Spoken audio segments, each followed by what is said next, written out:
Hey guys, it's me, Zaven. So for today's video, honey. Oh, honey. Honey. I am here to break down, recap, and spill the tea, and perhaps maybe, I don't know, maybe tell the future, honey, because I saw some things that might foretell what might happen later on this season. But today, I am going to be talking about the first episode of the brand new season of the American Horror Story Apocalypse. Woo! I'm so f***ing excited, honey. You do not understand. You don't understand. This is one of my favorite shows, and I'm so excited that it's finally here. And honey, this season started off with a bang, honey.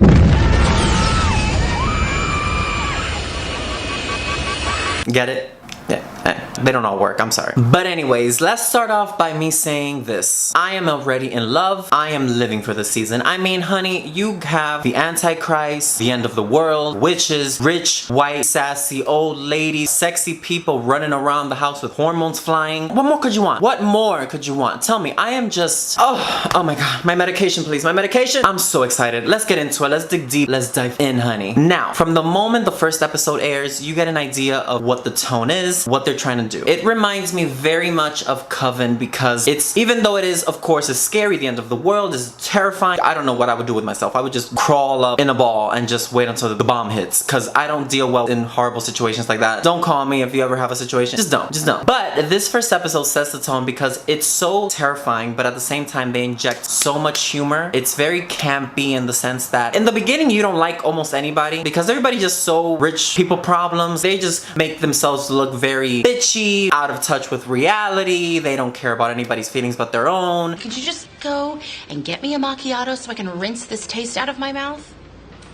So right off the bat, you're like, oh, okay, so we don't really have to care a lot about these people, but we do, but we don't. But also they're hilarious because they're just funny. But what I love is that it's over the top, it's very campy, and I mean, you know, Top is my middle name, honey.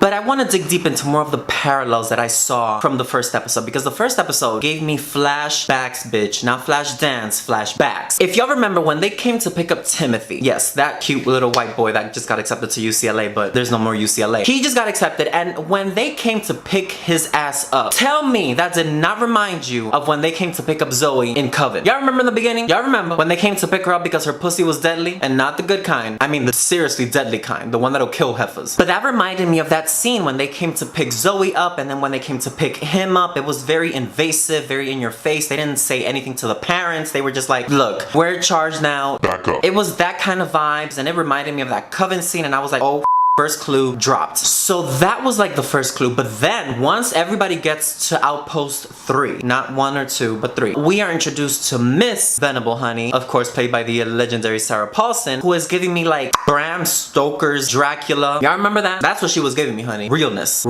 I'm telling you, she is a full-on pimp. She has her cane in one hand, she has a candle on the other, and she has a mean right hook with the third hand.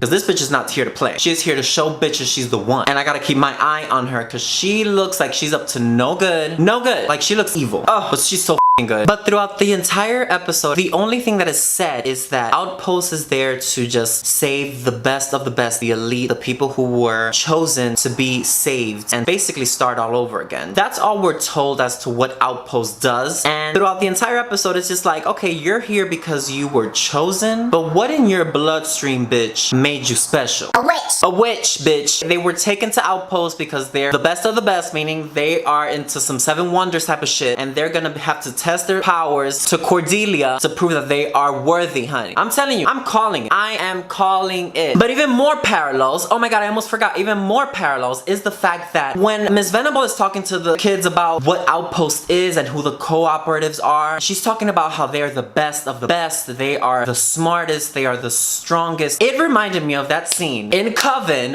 when Fiona Good threw these bitches in the wall and she's talking to them about how they're the best, and she's like, we, even the weakest among us, are better than the best of them. and I was like, bitch, don't with me because I remember every season, every episode from American Horror Story. And from the moment she said that, I was like, oh, you think you're clever, don't you, bitch? It just felt like an extended universe of Coven, because even the way Miss Venable was introducing them to everything, the way she was taking them to their bedrooms, it reminded me so much of the Coven. And when she was explaining the history, it reminded me when Cordelia was explaining the history to Zoe when she first came to the house. It was that kind of vibe, and I was like, where is Cordelia? Where is Madison? Where is everybody, bitch? Because they're hiding somewhere, because this is too eerie. This is too close to home. Give me more. But I mean, this whole thing just feels like it was composed by a gay homosexual man of the homosexual descent. Because I mean, come on now. You have hot gay boys, sassy old rich white ladies, hags. This is just made out of a gay man's wet dream. How could you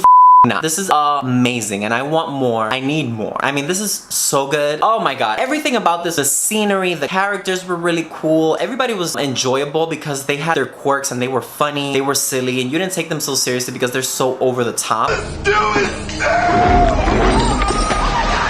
Mallory, come here and stick your finger down my throat!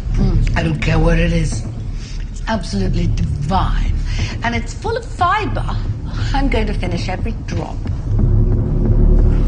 I'm into it. I'm into the season. I'm into the season. I can't lie. I can't deny. Although right now, Coven ranks high, so we'll have to wait and see if they f*** it up. But for now, this is very enjoyable. I'm into it. But just when I thought things couldn't get any better, honey, in walks the legendary Kathy Bates, honey. Giving you some Leah DeLaria realness, honey, from Orange is the New Black. I'm telling you, they're interchangeable. I mean, they look like they could play themselves in a movie because they look way too much alike. I was like, what, she was too busy to play this role? Because she could have played this role easily in her sleep. She looks exactly like her. I'm just saying. Now, as much as I love Kathy Bates and Sarah Paulson, these are two bitches that I have to keep my eye on because I can just tell they're up to no good, honey. Y'all remember Fiona and Marie Laveau? She killed the neighbor, but the bitch had it coming.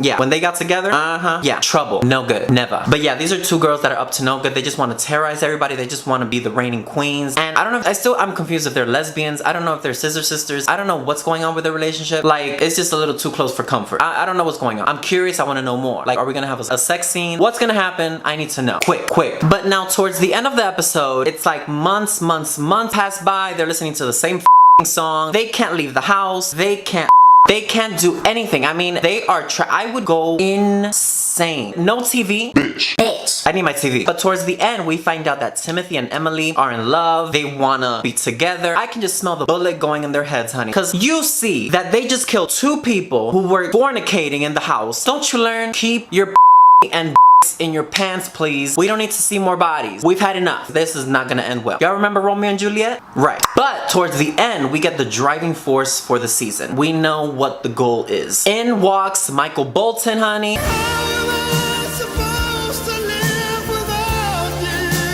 What is his name? Oh, Michael Landon, I mean. I'm sorry, they look alike. Michael Landon, who is still a mystery to a lot of us. We don't know exactly who he really is. But all we know is that he is in charge for recruiting the people he is going to take to salvation, honey. He is our Lord and Savior because he looks like he just got a fresh blowout, honey. He walks in and I'm like, yes, bitch. Who did your hair? He is basically saying that I could take all of you, or none of you.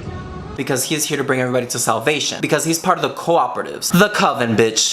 Don't play with me. Don't play with me, Ryan. Don't play with me. I know. I'm telling you. The cooperatives is the Coven. It has to be the Coven. Because it's just too many parallels, too many clues dropped that just leads to the Coven being the cooperative. But he says that he's here to test who's good enough for him to take to salvation and to safety. So I feel like this is going to be very stabbing people in the back. This is going to be very competition-like. Very that of like, no bitch, I'm going, you're not. So I feel like a lot of backstabbing is gonna happen. I feel like a lot of sabotaging is gonna happen. I feel like a lot of witchcraft is gonna happen, bitch. Whew! I am so ready, bitch. I need to see death. I need to see gore. I need to see backstabbing, honey. I want to see every... Ooh. Okay, calm down, David. Calm down. Now, on a scale from 1 to 10, I'm going to rate this episode at a solid 8 because this episode was so enjoyable. The time just flew by. I didn't check my clock once, honey. I was hooked. The characters were enjoyable. It was funny. It was scary. It was dark. It was mysterious because I still don't really know everything. I don't know who the characters really are, but of course, that'll be developed throughout later episodes. But I am just just nervous because, as we all know, American Horror Story has a history of ending seasons with a lot of loose ends, and I am kind of getting invested in certain characters, and I just really hope that they take their time and by the end of the season they wrap everything up beautifully with a nice red silver bow, because I am nervous. But I'm excited because it could go either way, because some seasons end beautifully but some seasons end like, bitch, what the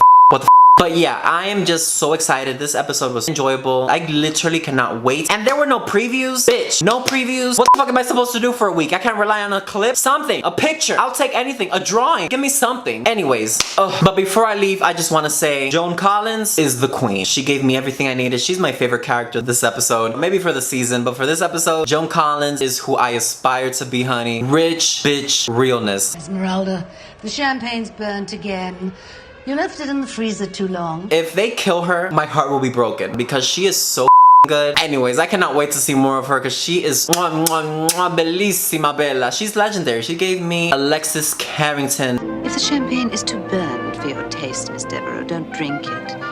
The caviar, I trust, is not burned. Honey, if you don't know about that, get into it, learn it. But anyways, guys, that is all for today's video, and I will see you next week with a brand new recap for episode 2 of American Horror Story Apocalypse. Let me know what you thought about this episode. Did you love it? Did you hate it? Were you in the middle? Let me know. I want to know. I'm really curious because I honestly enjoyed it. I cannot wait. But anyways, guys, don't forget to keep it right, keep it tight, and I'll see you until next time's duelings.